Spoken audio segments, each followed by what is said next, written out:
What's up, everybody? Last week I did a video where I talked about Dodge discontinuing the Hellcat engine for pretty much every model vehicle by 2023.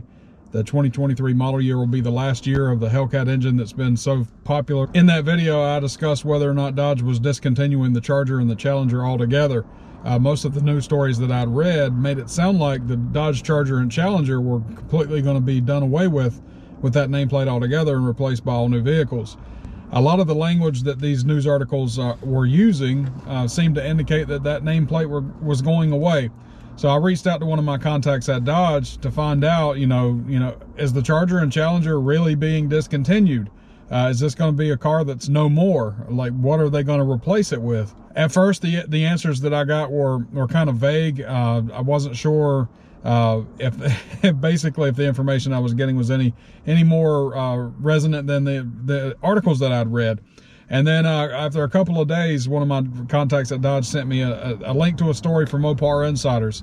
And basically it's saying that Dodge is not doing away with the Charger and Challenger, that they are getting replatformed and redesigned for the 2024 model year.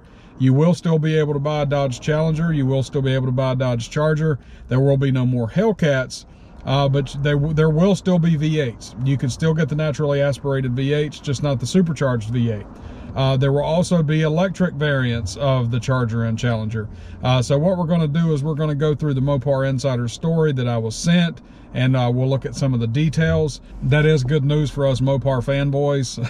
I was definitely a little worried that they were going to do away with the Charger and Challenger altogether. I am a big time fan of both cars. And I just don't want to see them do away with those platforms altogether. I expected a refresh in 2024 for those vehicles, and I'm fine with them. I'm fine with them leaving the V8s as they are with the naturally aspirated V8.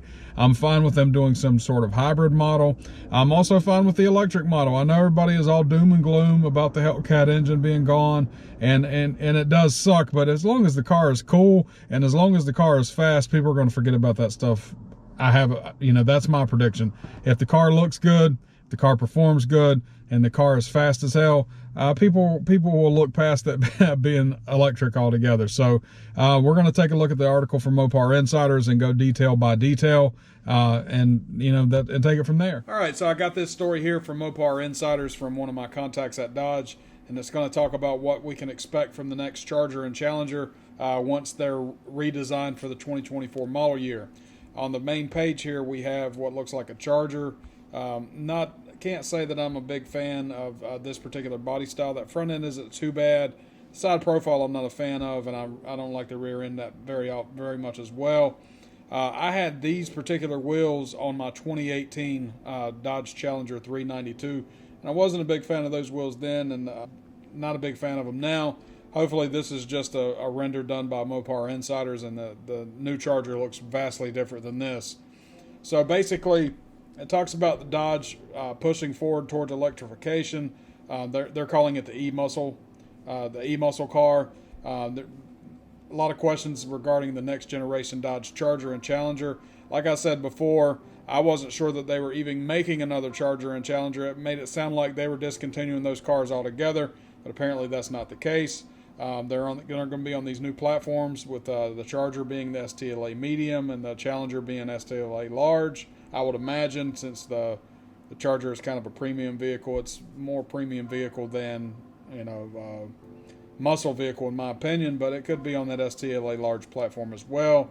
The article talks about Dodge letting fans know during their EV Day 2021 presentation that the all-new LB and LF models would be based on new STLA large architecture, and they're going to share the platform with the Alfa Romeo cars. It says here that Stellantis is modifying the Giorgio architecture to adapt both mild hybrid and plug-in hybrid and full battery electric powertrain options, which means you can get a Dodge muscle car with both rear wheel and all-wheel drive options. So again, we get a look at what that at the top of the page. It looks like a render done by Mopar Insiders, being that it's got their watermark right here. I'm not a big fan of that look. The front end's not bad. Back end where the bumper sticks out further than the taillights, not a big fan of that. It says here that the Charger was first teased back in 2015 at a dealer event in Las Vegas. For Challenger fans, I really don't like this at all. This looks like a Camaro. Like I get where they're going. This is just a render, but this looks like a Camaro. Am I wrong on that? That looks like if they took the current body style of the Camaro and tried to streamline it. That doesn't look like a Challenger. It doesn't look like it belongs on a Challenger.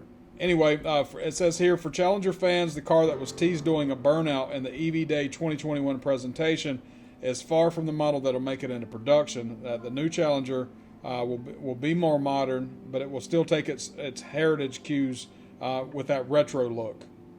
It is expected that the Challenger, which is the LB platform, will continue to be a similar size as the current Challenger, so it will be a muscle car that can fit 5 passengers.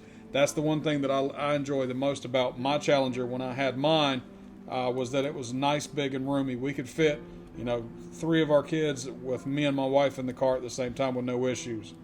It says here that there's word that there could be a convertible model. I'm not a fan of convertibles at all, so that would not interest me in the slightest bit.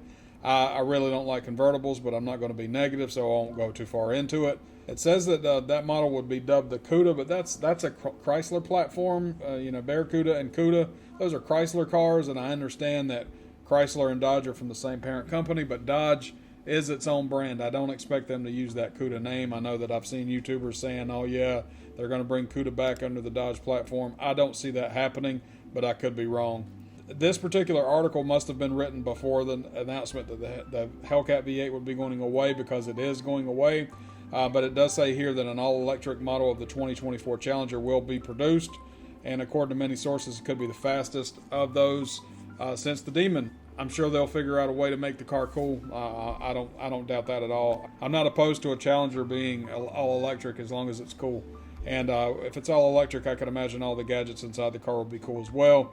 It also says here that the biggest news for the Charger and Challenger will be the all-new turbocharged 3-liter 6-cylinder engine. The 4GT is a supercar, and it has a 6-cylinder turbocharged engine in it. You can make very cool stuff and still use turbos and superchargers and stuff like that, and make it a 6-cylinder. The 4GT is an awesome car, and it's a 6-cylinder. So I'm not going to be negative about them going electric. It's not optimal. It is what it is. It's the world we live in. It says here that Mopar Insider sources that the GME T6, as the engine is internally called, will offer 3 different variants. The standard output, high output, and PHEV variants will be available. It should reveal power from the 6.4 liter, which is the 392 engine, which is the SRT Hemi V8. They've also been told that the GME T6 with a PHEV technology could put out north of 525 horsepower and offer best-in-class fuel efficiency. Now, the 6.4 liter V8, the 392 engine, it's 485 horsepower as it currently stands, and you can get up to 525 with a cold air intake and slight adjustments to that engine. It's fairly easy to get it up to 525. That engine will make its debut in the Grand Wagoneer. I haven't got a chance to see one of those yet. I am interested in that vehicle as well. It's a little pricey, but it's super luxury, so you're going to pay more for it. This talks about where they're going to build the next generation of Chargers and Challengers. I don't really want to bore you with those details. It's irrelevant to me where they're built, as long as they're produced in their nice vehicles and there's something that I would want to drive. I don't care where it's built. Basically, this story is just confirming that the Charger and Challenger will stick around. I will also say, it says right here that the 300 series will end production in 2023. I owned a couple of different 300s in my lifetime, and I want one of the newer ones, and I would love to do a Hellcat Swap 300. I know that that's been done on YouTube before, but the 300 is one of my favorite cars, and the only reason I haven't gotten one lately is because the most powerful output available in that car is a 5.7 liter V8, and I would love to have one with either a 392 or a Hellcat engine. Basically, this is just talking about the production of those cars. Here we have the Fretzog symbol, which is going to be on the all-electric models that Dodge is going to produce in the future. So yeah, this story just confirms that the Charger and Challenger are not going away. You will still be able to buy a Charger and Challenger. You can even buy one with a V8 in it, 392, 5.7 liter V8. Those aren't going to go away just yet. and there will be all electric models as well. I'm pretty excited about that. What do you guys think? Are you happy that the Charger and Challenger are sticking around, or were you looking to, or were you hoping that they would build some kind of new models? There is supposed to be an all-electric muscle car that is a brand new car that's going to debut sometime next year for release in 2024, so keep your eyes peeled for that. If you like this video, make sure you hit that like button, subscribe to the channel, and make sure you hit that bell so you get notified for all the videos. I appreciate you guys watching, and y'all take it easy.